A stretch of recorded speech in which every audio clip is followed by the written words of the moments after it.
Hello everyone, welcome to new information new guidance channel. जैसे कि आप सभी जानते हैं कि इस चैनल के माध्यम से हम अलग अलग करियर और कोर्सेज के बारे में बात करते हैं। इसके अलावा हम कुछ अलग अलग टॉपिक्स पर भी बात किया करते हैं जो कि जनरल गाइडेंस से संबंधित होते हैं।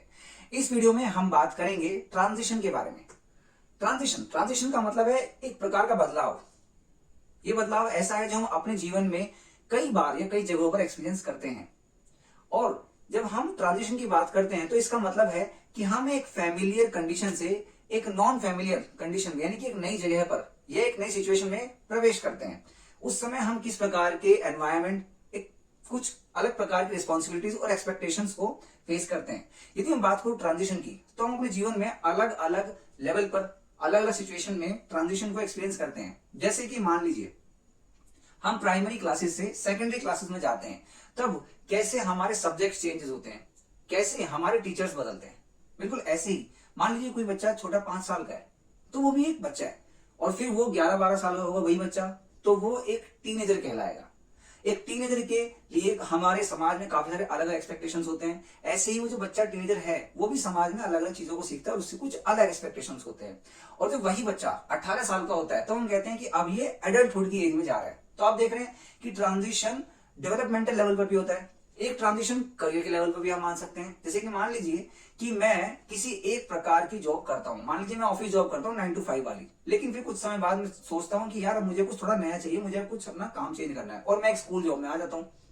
ठीक है, अब 9 to 5 वाली जॉब से मैं आगे स्कूल जॉब में, तो मेरी टाइमिंग शिफ्ट हो गई।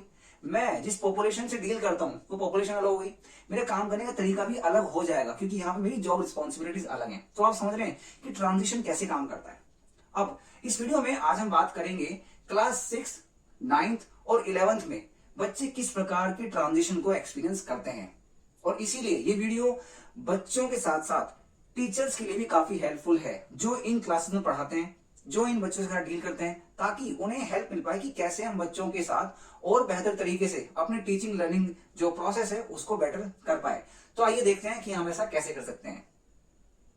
तो दोस्तों यहां पर हम सबसे पहले शुरुआत करेंगे क्लास 6 में आने के बाद बच्चे कैसे ट्रांजिशन के लिए खुद को एडजस्टेबल बना पाते हैं। जैसे कि मान लीजिए यहां पर सबसे पहला काम अगर टीचर्स करें तो वो ये कि अपने और स्टूडेंट के साथ जो टीचर स्टूडेंट वाली रिलेशनशिप है उसे बेटर करने के लिए एक रेपो एस्टेब्लिश करना स्टार्ट करें। और ये कैसे होगी, जब हम यानी हम एज ए टीचर स्टूडेंट को एक ऐसा एनवायरमेंट दे कि बच्चा क्वेश्चन कर पाए, अपने बारे में बता पाए, अपनी जो अच्छी चीजें हैं वो भी बता पाए, और जहां पर उसे अच्छा करना है वो भी उसको एक्सप्लेन एटलीस्ट कर पाए। इसके साथ साथ अगर उसे कभी आपकी नीड है तो वो आपको अप्रोच कर पाए। इसके साथ ही साथ हमें यहाँ पर ये भी जरूरी है कि हम जो हम इस सेशन में करने वाले हैं हमारा पर्पस क्या है। बेसिकली हमारा पर्पस ये है कि भाई हम इस बार इतने सब्जेक्ट्स को पढ़ने वाले हैं, इसके साथ साथ हम ये हमारे स्कूल में ये गेम्स भी हैं।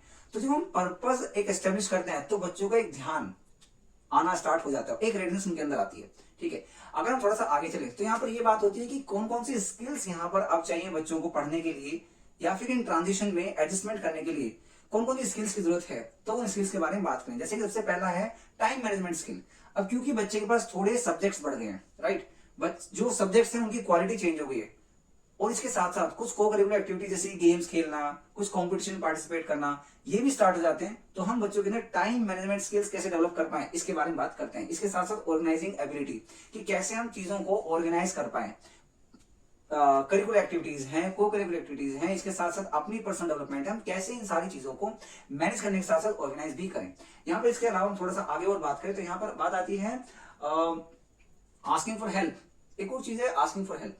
अगर एक बच्चा कहीं पर फंस रहा है तो उसके अंदर एक एबिलिटी ये भी होनी चाहिए कि वो अपने फ्रेंड्स, अपने टीचर्स से कभी कभी हेल्प मांग ले, क्योंकि कई बार बच्चे हेजिटेट करते हैं और इसी हेजिटेशन की वजह से उनकी जो लर्निंग है वो कहीं ना कहीं रुक जाती है, और इससे जो उनका एक ओवरऑल डेवलपमेंट है वो भी कहीं ना कहीं हाइंडर करता है। अगर इससे थोड़ा सा आगे चले तो यह बिल्डिंग फ्रेंडशिप बिल्डिंग कहीं ना कहीं एक सोशल स्किल है। ठीक है, क्योंकि हम अब यहाँ पर समाज में जो भी हमारे पीयर्स है उनके साथ भी कैसे बिहेव करते हैं, कैसे उनका रिलेशनशिप एस्टेब्लिश करते हैं वो सीखना स्टार्ट करते हैं। हालांकि ये शुरुआत में भी होता है जब बच्चे छोटे होते हैं, लेकिन अब यहाँ पर बच्चे थोड़े थोड़े बड़े हो गए हैं तो कैसे ग्रुप्स में नए ग्रुप्स में डालना है, कैसे नए दोस्त बनाना है, तो वो यहाँ पर सीखते हैं।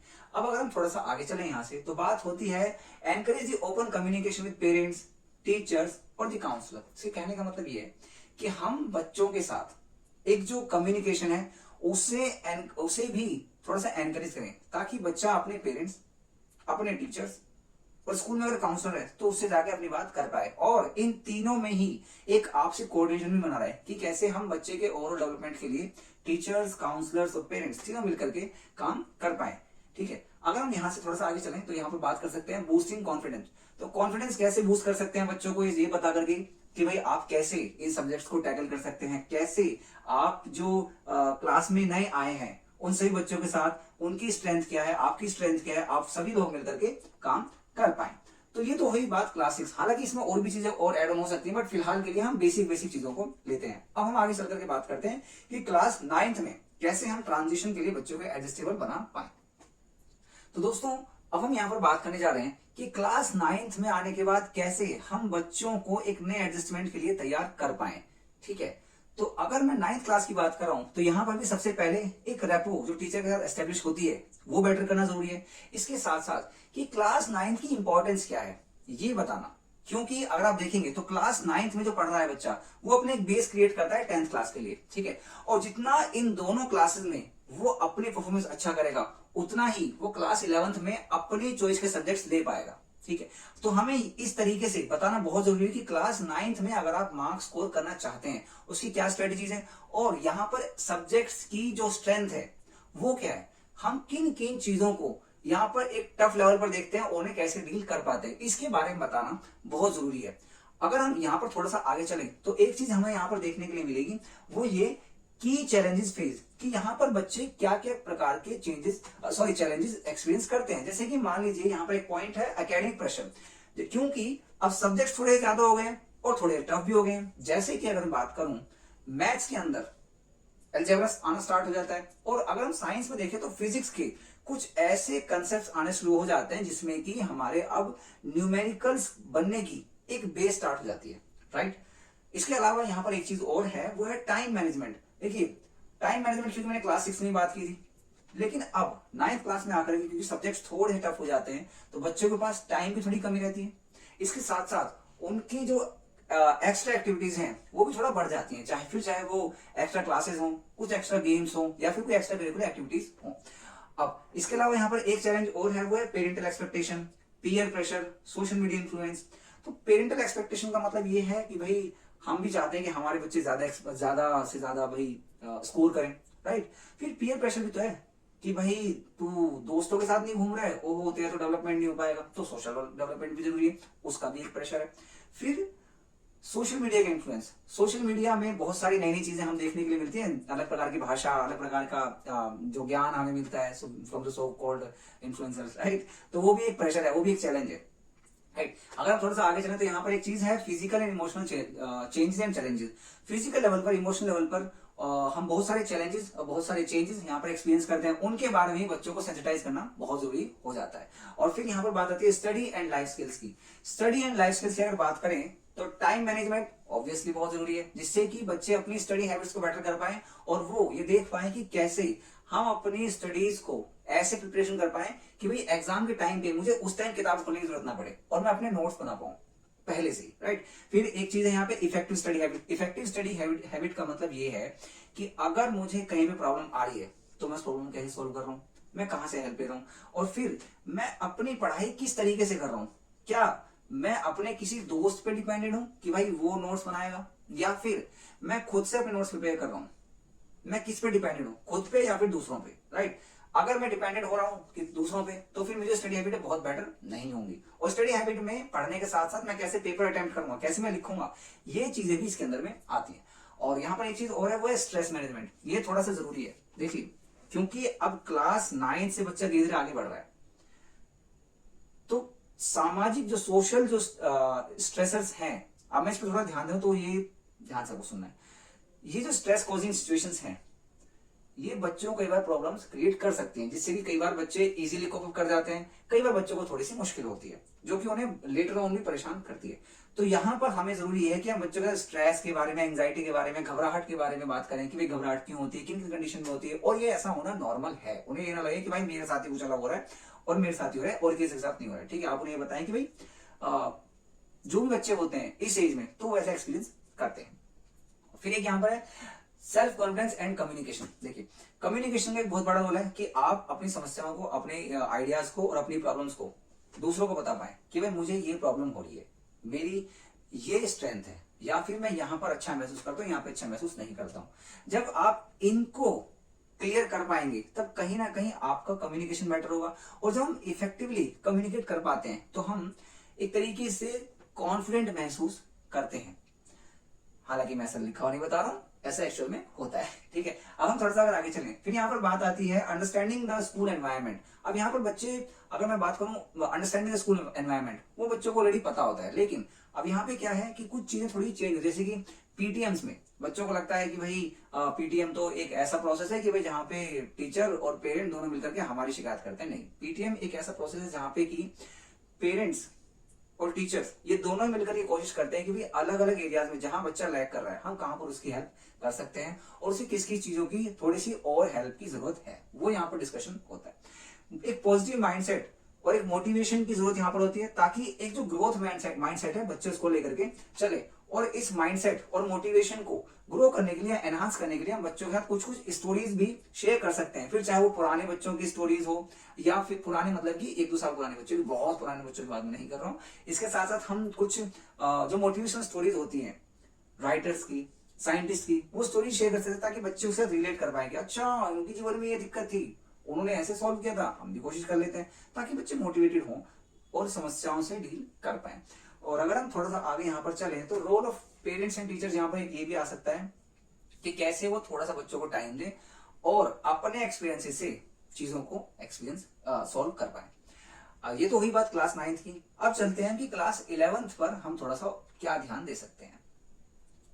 अब दोस्तों यहाँ पर बात ये आती है कि क्लास 11th के में आने के बाद किस प्रकार के ट्रांजिशन को बच्चे एक्सपीरियंस करते हैं और उसके लिए कैसे वो अपने आप को एडजस्ट कर सकते हैं। तो यहाँ पर सबसे पहली बात ये है कि क्लास 11th में हम चूज करते हैं कुछ स्पेसिफिक सब्जेक्ट्स जिन्हें हम स्ट्रीम कहते हैं, राइट। और हर एक स्ट्रीम में बेसिकली क्या सब्जेक्ट्स हम पढ़ते हैं, उन सब्जेक्ट्स का क्या एक्सपेक्टेशन है कि हम उसमें क्या पढ़ते हैं, क्या क्या कंटेंट हो सकता है, ये बात करना।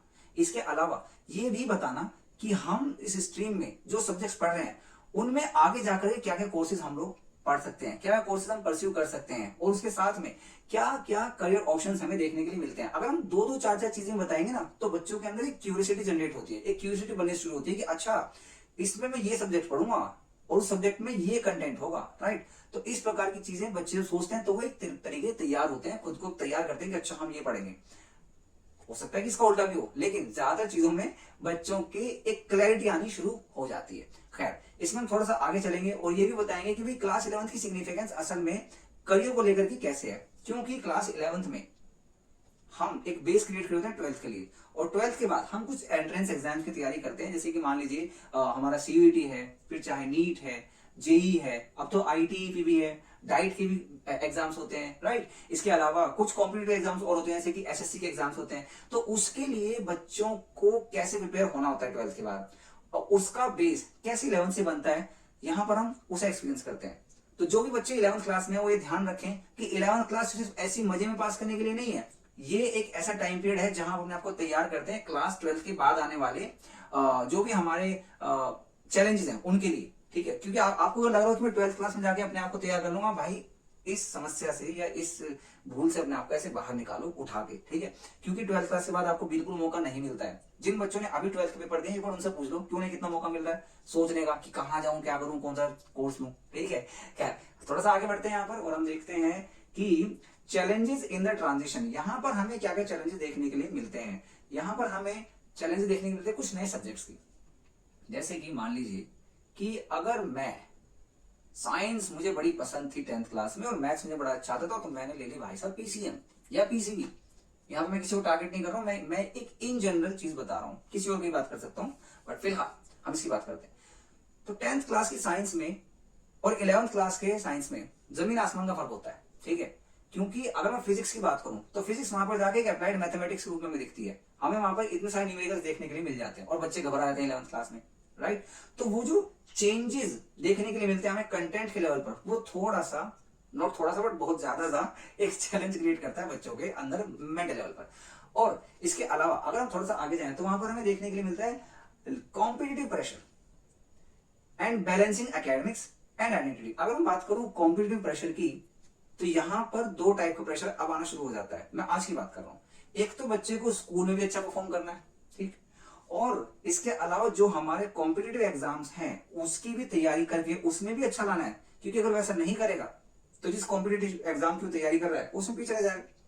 तो ये भी एक चीज है, इस कंपटीशन वाले दौर से भी उसको डील करना है, और इसके साथ साथ उसे बैलेंस बना करके चलना है अपनी पर्सनल लाइफ का और सोशल लाइफ का। बहुत समस्या वाली बात नहीं है, लेकिन सोच अगर हम इसको एक इंडिविजुअल लेवल पर देखें तो टाइम कम होने की वजह से, ठीक है, टाइम कम होने की वजह से, सपोर्ट थोड़ा सा कम होने की वजह से कई बार बच्चे इसमें थोड़ा सा लैग कर जाते हैं, उन्हें एंजाइटी, घबराहट इस प्रकार या फिर कंफ्यूजन इस प्रकार की चीजें उन्हें एक्सपीरियंस करने के लिए मिलती हैं। अब अगर हम थोड़ा सा यहाँ पर आगे चलें तो एक चीज और आती है academic and time management skills. Obviously मैंने टाइम मैनेजमेंट स्किल हर एक बार बात की है, यहाँ भी टाइम मैनेजमेंट की बहुत ज्यादा जरूरत है। और यहाँ इसलिए जरूरत है क्योंकि अब हम अपनी पढ़ाई के साथ साथ कुछ कॉम्पिटिटिव एग्जाम्स की भी तैयारी कर रहे होते हैं, क्योंकि अब हमें अपना एक पूरा का पूरा करियर जो है उसे सेट करने की कोशिश करनी होती है। तो वो एक अपना इंपॉर्टेंट रोल प्ले करता है बच्चों के मेंटल लेवल पर, सोशल लेवल पर, उनके पर्सनल लेवल पर।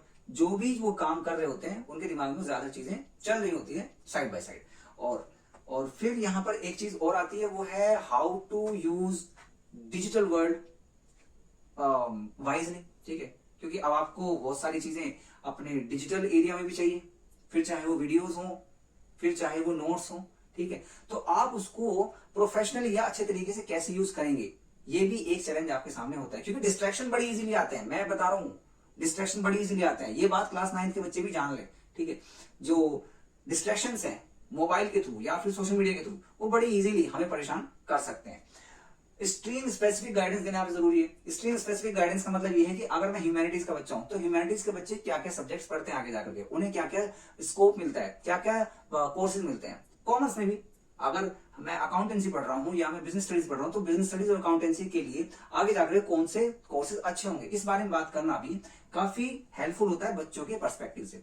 खैर, अब यहाँ पर अगर मैं इमोशनल वेलबींग की बात करूं तो वो ये है कि भाई जब इतना सारा हम कंपटीशन एक्सपीरियंस करते हैं, इतनी भागदौड़ चल रही होती है, तो यहाँ पर हमारा इमोशनल वेलबींग और मेंटल वेलबींग कई बार थोड़ा सा कॉम्प्रोमाइज होता है। तो बच्चों के लिए जरूरी है और बच्चों के साथ साथ टीचर्स के लिए भी जरूरी है कि वो अपने मेंटल लेवल और इमोशनल लेवल को बैलेंस बना करके रखें। बहुत ज्यादा अगर थोड़ा सा लग रहा है ना कि चीजें हाथ से निकल रही हैं तो थोड़ा ब्रेक लो और उसको वापस से रिमाइंड करो। ये नहीं कि भाई बस लगे हुए हैं और जो होगा देखा जाएगा, नहीं, थोड़ा सांस लोगे तो तुम चीजों को कोप अप कर पाओगे।